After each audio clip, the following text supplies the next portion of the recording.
Hello, bienvenue dans cette autre vidéo. Tu fais bien d'être abonné à la chaîne Mariage Glorieux. Je suis Jovi Bellec, je suis à la tête du ministère Mariage Glorieux. J'accompagne les jeunes femmes mariées qui ont des soucis dans leur foyer, dans le processus de restauration de celui-ci, et je prépare également les jeunes filles au mariage. Aujourd'hui, on aborde un thème, les bénédictions de la période de célibat. Cette période de célibat qui pour plusieurs est une calamité, j'aimerais préciser aujourd'hui qu'il y a des bénédictions liées à cette période dans la vie d'une jeune fille. Beaucoup de personnes pensent que le fait qu'elle ne soit pas encore mariée, c'est une grosse perte. Pourquoi? Parce que les gens aujourd'hui veulent se marier pour les mauvaises raisons. Il y a la pression de la société, d'autres veulent fuir la solitude. Il y a certaines qui veulent être délivrées de la pauvreté et cherchent le bon parti où elles vont aller s'accrocher. Il y a une autre catégorie de filles qui veulent vivre la concurrence. Elle s'est mariée, pourquoi pas moi? Il faut que je me marie à tout prix. Toutes ces mauvaises conceptions liées au mariage, toutes ces mauvaises motivations qui les poussent à vouloir se marier font en sorte qu'elles n'arrivent pas à apprécier cette période cruciale qui se présente dans la vie d'une jeune fille. Les bénédictions ou les bénéfices liés à la période de célibat. J'ai recensé pour toi 5 de ces bénéfices. Le premier bénéfice ou bien la première bénédiction de la période de célibat, c'est que cette période de célibat te permet de travailler ta relation avec Dieu. Si tu n'as pas bien travaillé ta relation avec Dieu, tu auras beaucoup de problèmes une fois marié. Si tu n'as pas une vie de prière stable, une vie de prière développée, si tu n'étais pas en train de servir Dieu à un poste précis dans l'église, tu ne contribuais pas d'une manière ou d'une autre à l'avancement du royaume, tu n'avais pas une intimité avec le Saint-Esprit, sache que une fois marié, il te sera très difficile de rattraper ces moments. Donc la période de célibat est une bénédiction dans la mesure où tu as le temps pour prier, tu as le temps de lire la parole, tu as le temps d'écouter la voix de Dieu, de cheminer avec Dieu dans le calme. Parce qu'il faut le dire, lorsque vous êtes déjà marié, il y a maintenant les préoccupations qui sont liées au nouveau bébé qui vient d'arriver. Il y a les préoccupations qui sont liées au mari qu'on a épousé. Du coup, l'élan qu'on prend dans sa vie spirituelle pour continuer dans le mariage, ça se prend dans ta période de célibat.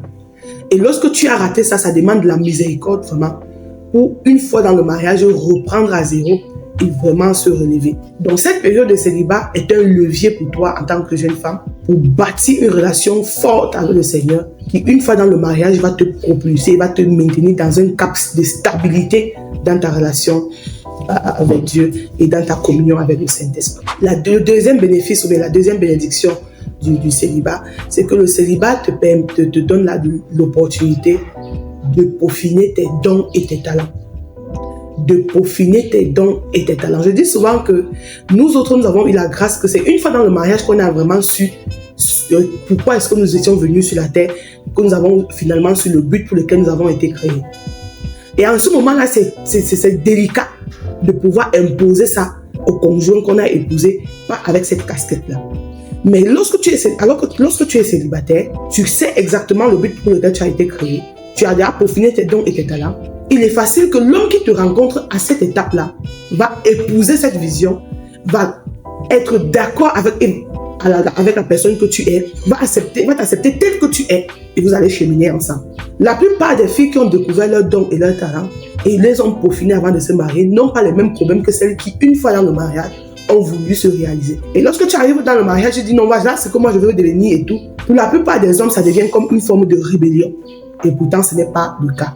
Pourquoi? Parce que tu as découvert ces dons et ces talents dans le foyer et ça demande du temps et une certaine de la grâce même pour que ton mari adhère.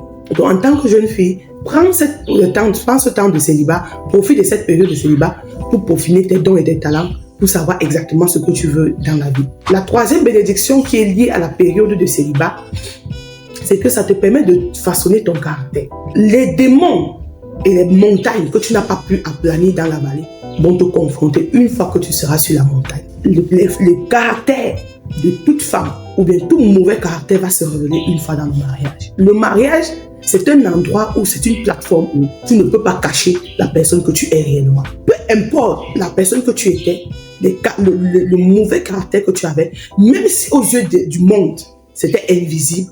Une fois marié, le mariage te dévoile. Ça montre exactement qui tu es. Donc, si tu sais qu'il y a un comportement en moi, j'ai le manque de patience, j'ai encore l'orgueil, j'ai encore la colère, j'ai encore le manque de tempérance. Une fois célibataire, je te prie de travailler dessus avant d'entrer dans le mariage. Je me rappelle toujours, j'avais beaucoup prié contre pour l'esprit de tempérance. Parce que je me suis dit, non, là où je pouvais là, ça ne sera pas facile. J'avais ressenti ça au fond de moi. Je me suis dit, si tu pars avec le même esprit, si vous allez bagarrer matin, midi, soir, vaut mieux dealer avec ça d'abord dans le célibat. Et c'est comme ça que j'ai pris un temps de prière. J'avais pris 1 mois de prière. J'ai prié à Dieu, j'ai dit, Seigneur, délivre-moi de l'esprit d'intempérance ou bien baptise-moi de l'esprit de tempérance. Et pour savoir si on est en train de travailler dans son caractère ou bien pour savoir si on a vraiment réussi, il faut lire le livre de Galates 5. Où on te parle des fruits de l'esprit. On va te dire l'amour, la tempérance, la patience. Si tu sais que parmi ces fruits de l'esprit, il y a un sur lequel tu sais que non, à ce niveau, au niveau de l'amour, je ne suis pas encore vraiment bâti. Commence à travailler dessus avant d'entrer dans le mariage. Parce que le mariage va t'exposer. Le mariage va mettre à nu tes défauts. Le mariage va mettre à nu tes manquements. Donc, travaille dessus avant d'entrer dans le mariage. Et dans la période de célibat également, tu auras peut-être des proches ou des amis qui vont te dire que vraiment, tu es toujours comme ça, ils vont m'atteler sur un point ou l'autre de ton caractère. Fais gaffe. Et il faut savoir que je dois travailler sur ce caractère. Le 4e bénéfice, ou bien, c'est de façonner et de déclarer ce que tu veux dans le futur. Déclarer et façonner ce que tu veux dans le futur.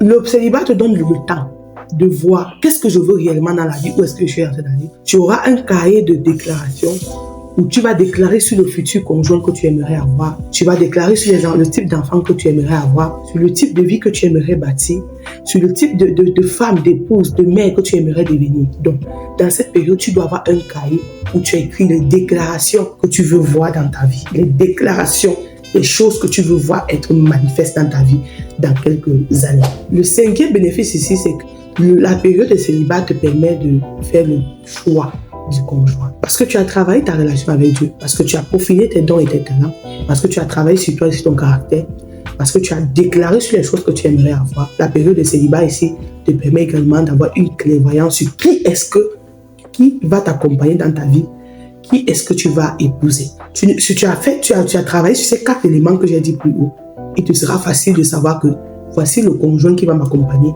Et voici celui avec qui je ne peux pas cheminer. La clairvoyance sur qui va t'accompagner dans ta vie. Qui est-ce que tu vas épouser.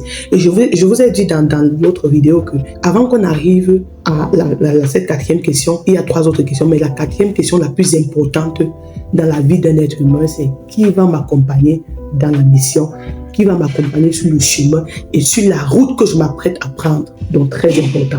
Voilà les 5 éléments que tu dois observer lorsque tu es encore célibataire et te dire c'est une période de bénédiction et je vais m'accrocher dessus pour ne pas échouer dans le mariage. Si tu n'étais pas encore abonné à cette chaîne, c'est l'occasion pour toi de t'abonner pour ne manquer aucune de nos vidéos. Si tu as besoin de l'un de nos livres, particulièrement celui de la bonne préparation au mariage favorise l'exaucement, il y a mon numéro dans la barre de description. Écris-moi et ce livre est dans plusieurs pays en Afrique et en Europe et même en Amérique du Nord. Que le Seigneur te bénisse. Shalom.